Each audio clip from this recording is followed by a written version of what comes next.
Was the defendant at home? The defendant was at home. Now, you were, in fact, at home because I've read all of the papers that are attached to this case. You were, in fact, at home. Yes, ma'am. And when they came, they found a weapon in the house. Yes, ma'am. That was yours. Yes.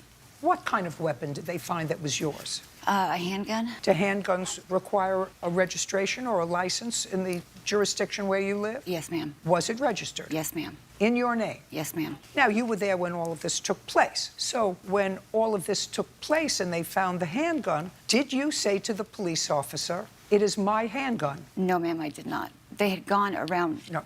You saw them find the handgun. No, I did not originally. When did you know that they had found the handgun? After they had taken him out in cuffs, I asked them what had happened, and they told me just to go back in my house. It was about 3 or 4 days later when his sister called me, and I found out that they had my gun. You mean you didn't know that the police had taken your gun? No, not at the time. Not when they came to my house, no. I have one firearm in the closet. I have a couple in my bedroom, and, I mean, it's not like I went and looked for it right after they came. You know what I mean? Like, I didn't go look for my gun. I thought it was something else that he'd been arrested for. Okay. So now, subsequently, his sister called you. Yes, ma'am. And said they arrested him for possession of a gun that was yours. Yes, ma'am. What did you do? I tried to get a hold of his parole officer. I'd left a couple messages. It was kind of difficult to get in contact with him, but he finally called me back. He asked me if I could bring down the registration. How many days later did you finally get in touch with him?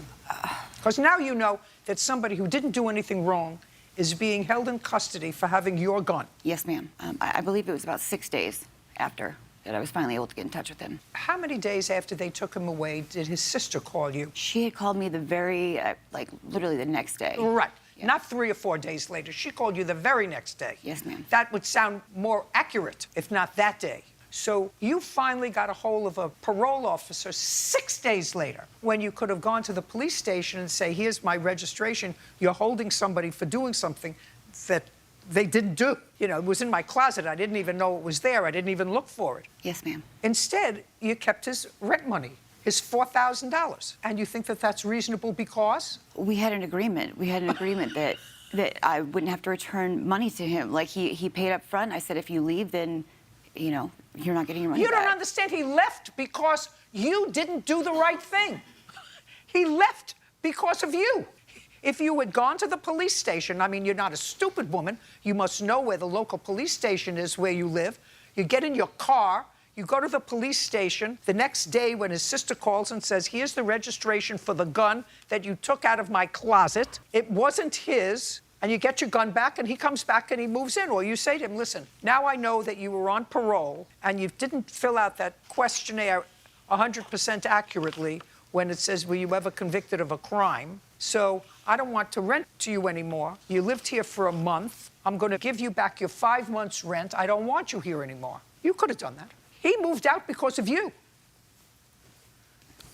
When I had called his parole officer and I talked to him on the phone, he had told me, he's like, well, I wouldn't... Don't tell me what the parole officer told you. I told you what you're supposed to do. The next day, you don't leave telephone messages because what you say in your mind to yourself, "I am now $4,000 richer. He's not going to be able to come back here, and I'm $4,000 richer." Well, maybe you had a guilty conscience because 6 days went by. You let him sit in jail.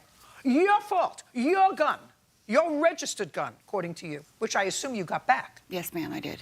And you could have gotten it back the next day. Yes, ma'am. And he would have been out of jail. Yes. So ordinarily, I would say, well, and what did you do with his TV, by the way? That requires either I still have it, I sold it. I don't have it. I gave it back. Where is it? I moved people in after he left. After he moved, I put another ad up. I had other people move in. They moved out and took his property.